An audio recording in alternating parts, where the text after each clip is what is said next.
This week on Most Craved. Find someone who's drift compatible because Pacific Rim 2 gets the green light. I left my Dinobots at home. And how should you spend your 4th of July?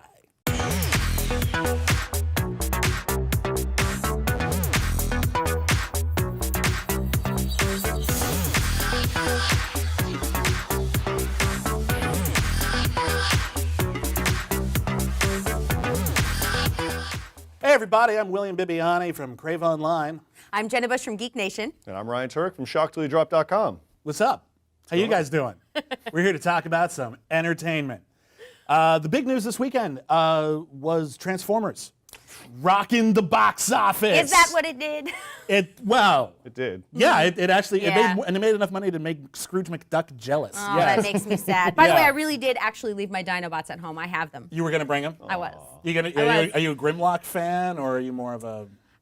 I Is don't. there any other Dinobot that we I have know. to think about? Well, Exactly. I've been a Transformers fan since I was a little kid. I had Soundwave as a kid. That Soundwave was my favorite. awesome with the cassettes. Yes, with the cassettes. For you kids at home, a cassette is a thing we old people used to play music on. That's the reason why Soundwave wasn't in most of the movies. Yeah. Yeah. But a lot of people think that it's a big news story that critics didn't like Transformers: Age of No Extinction, way. but it made so much money opening weekend, as if those are two related concepts. Listen, I used to get really butthurt in the 90s when a giant summer movie blockbuster came out, and I would read the critic reviews, and I would actually clip them out and save them in a little scrapbook. That's adorable, And right? I would be so mad when Ebert would piss on Batman Returns or something. I'm like, what does he know? This movie's amazing. It Had doesn't you seen matter. it yet? Is the Yes, I question? had. Okay, there you go. I would save the reviews for later. Right. See, that's the thing. I think a lot of people get butthurt over negative reviews for movies they haven't seen yet, which strikes me as a little backward. Like, you're so much invested in liking this before you've seen it. Yeah. You'll get mad when someone says it might not be good. Listen, Well, look, I didn't exactly get mad when I went to go see Congo, and then I read a review of how bad Congo was, and I was like, well, still gonna go see it at midnight anyway. I'm That's out. true. I mean, if I want to see something, I'm going to see it. But actually, I have to say, all of the death threats and angry comments I get are usually before, when I put out a review, and it's before the movie comes out. Yeah. Strangely, after the bad movie comes out, I don't get any. I like to address the comment board users after the review, and I go, so did you see it? And if so, what did you think? Because you gave me a lashing on this review. Yeah. Often I get this comment, and I wrote an editorial about this at CraveOnline, which is, why can't you turn your brain off? It's just a movie. Well, As okay. if critics are supposed to have really low standards, which really Well, bothers okay, me. no, and to be fair, I have liked a lot of movies that a lot of other fellow critics have not liked. Yeah, sure, it's all because about- I love giant robots. I love things exploding. I think there's this need in my head to watch things blow up. I don't know, but this, God, okay, so here's the thing. Make things explode, but could you just spend 5 more minutes on the story? Well, can you make things explode good? I mean, there's a difference between a bad movie that's enjoyable and a bad movie that isn't enjoyable. Yeah. And that's my problem with the argument that it's just a movie, is that implies that all movies are just movies, and you have no right to have standards. Yeah.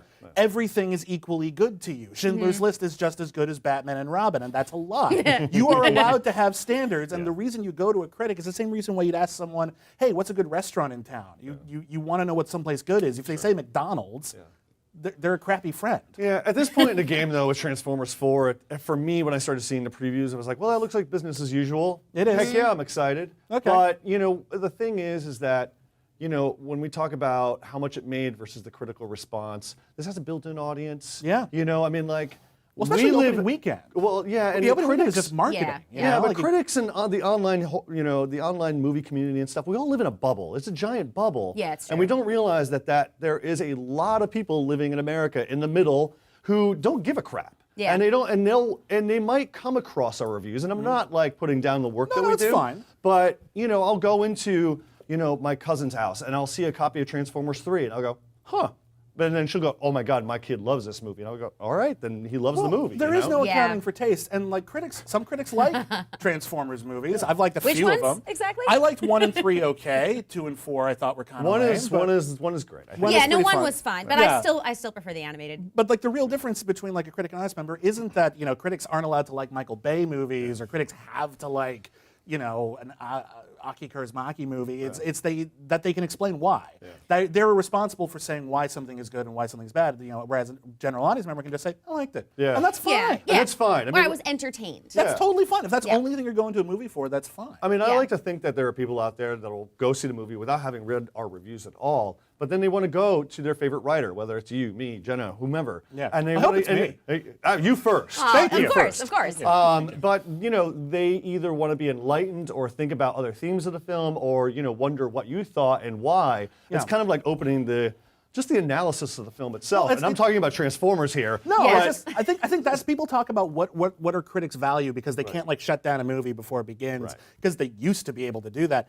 And I think it has more to do with just informing the conversation, trying to get the conversation started. Or little things that they picked out that maybe you didn't see the first time you Exactly, saw the yes. film, because I like to find little weird things. Think like about how that many when I movies review. you see on an opening weekend when you're just jazzed and the energy is there and the audience is packed, and then you realize years later, or even days later, Indiana Jones and the Kingdom of the Crystal Skull wasn't that good. Yeah. Or The Phantom Menace wasn't that good. Or Right, well, Spider-Man 3 wasn't that good. Very often that's how it hits me. I'll enjoy something and then I'll pick it apart later. Okay, but then we have something like Pacific Rim, which now has Pacific Rim 2 coming. Yeah. Now, I thought the story was incredibly stupid. However, I had so much fun watching it because Jenna. giant kaiju. Jenna, tell me more about your love for Transformers cartoons and how you don't like Pacific Rim. I'm gonna get in so much trouble. No. Okay, I really thought the story was kind of dumb, and I didn't like the fact that the one girl in it, all she did was keep her eyes open and stare. But, At least you didn't fall in love with the guy. Yes, that is true.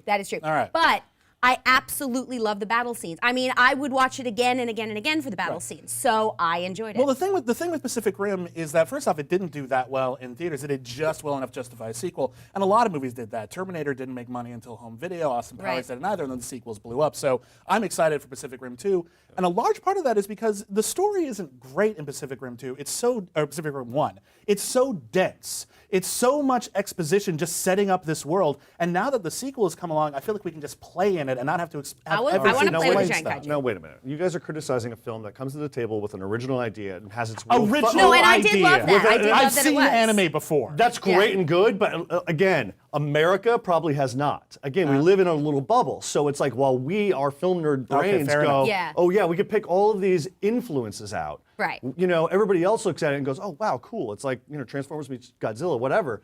But it came together with a story that had a rich mythology and I knew that world. Like it told me that I knew the world. And that's why I'm excited for the sequel. I Absolutely. want to see them play. I more actually in am future excited ones. for the sequel. Yeah. I am. And let me tell you, really cool. when I saw Pacific Rim, I mean, like, listen, I was ready for nerd tears when I walked in Yeah. with joy because I was so excited. When I came out, I was like, okay, cool. Yeah, I like Pacific Rim. I thought it was good. However, it's been on repeat on HBO Go. I've been watching it every once in a while, and I'm like, I really like this effing movie. It's really, really great. And when the sequel got greenlit, man, I was so excited. All right, real fast, guys. Yeah. What do you recommend people do, watch, see, whatever for 4th of July? I say the Indiana Jones trilogy. And it's only a trilogy. Let's Yes. be very, very clear about Yes. that. Indiana There were Jones only trilogy. 3 movies. In fact, you could almost skip Temple of Doom and just jump right to I Last like Crusade. Temple of Doom. What do you got? What do you got for us? I just got the Wii U, so I'm playing Zelda all weekend. Okay, very patriotic of you. I really, really like that. Play that Japanese video game. Awesome. Guys, see a Frank Capra movie, see a John Ford movie, Mr. Smith Goes to Washington, Young Mr. Lincoln, or if that's too lame for you, see Dave. Dave is fun and everyone loves it. Kevin Kline rocks. So that's it for Most Craved. We'll see you on the internet because that's where we work.